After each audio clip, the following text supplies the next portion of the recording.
Hey, it's Phil Aitken. Let's talk real estate and the real estate market. So, we're going to take a look at the election effect. What effect did the election have on mortgage applications, mortgage rates, home sales, and the housing market in general? So, let's take a closer look. So, since the election, you see the election line here. To the left is pre-election, to the right is post-election. 26% increase in mortgage applications.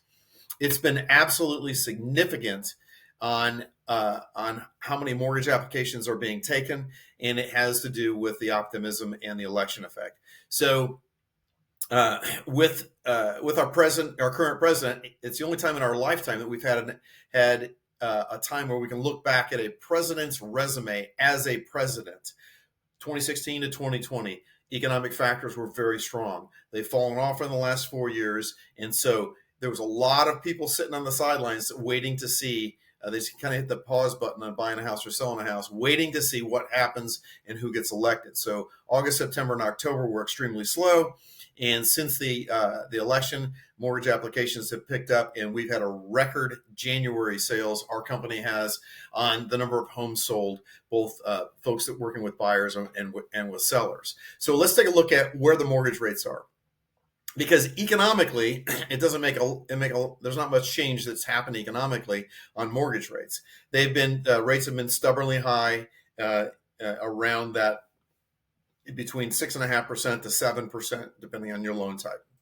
Why is that? Well, if you look at 5 years worth of inflation, back in June of 2022, 9%. And then we got down as low as 2.4%, with the goal being 2%. And if we look at the last year, you can see that we got down around 2.4%, and the Fed started lowering interest rates, and that has caused the reverse effect that they wanted. Inflation has risen September, October, and for 4 consecutive months in a row, and possibly 5, because the January data is not out. So what you have is the Fed has lowered rates, but inflation has climbed. Mortgage rates have gone the opposite direction. So Fed lowered the rate 0.75 of a point, mortgage rates went up a little bit. So the mortgage rates are attached to bonds, and the Fed controls the prime.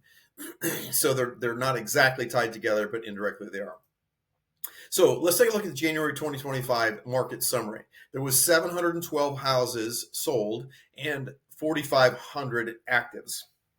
In other words, there's one out of every 5 houses is selling right now. So it's a price war and a beauty contest, and you've got to be competitive. If you look at the listing prices, these are actually solds. Sold median price was $315, and it's dropped over the last 9 months down to $301. So about a 4% price reduction in sold prices. And then the active, the median list price, the list price in June was $310, and it's down to $299.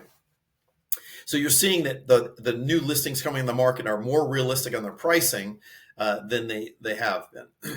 The absorption rate just says if we didn't put another house on the market, it would take us 4 months to sell all of the houses that we have.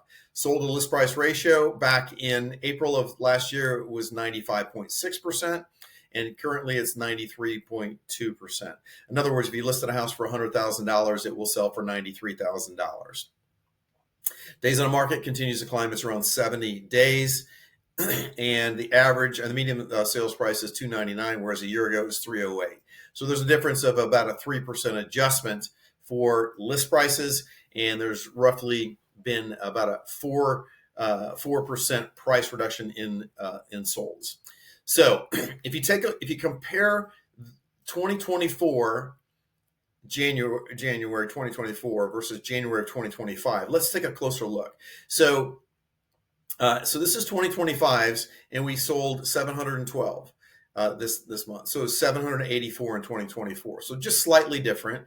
The active houses on the market, 4,500 versus 3,500.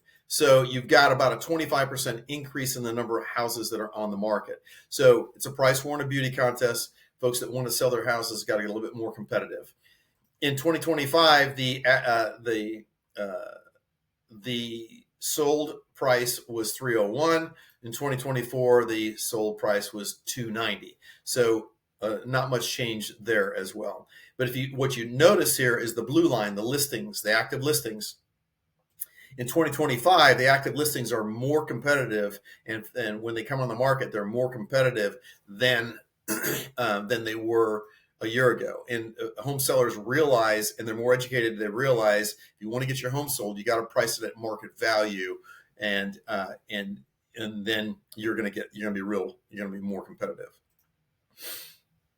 The sold to list price ratio was 94%.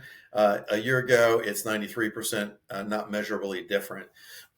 Days on market is around 70 days for 2025, January, and days on market is around 65. So slight differences. So I hope that you've enjoyed this month in real estate. There is a big optimism effect that's going on, mortgage applications being up, and folks are optimistic about what the future of 2025, 26 is going to look like. And as always, I would be honored to be able to serve you for your real estate needs, whether it's buying, selling, or investing in real estate. You can call me at 904-544-5252. Thanks so much, and we'll see you next time.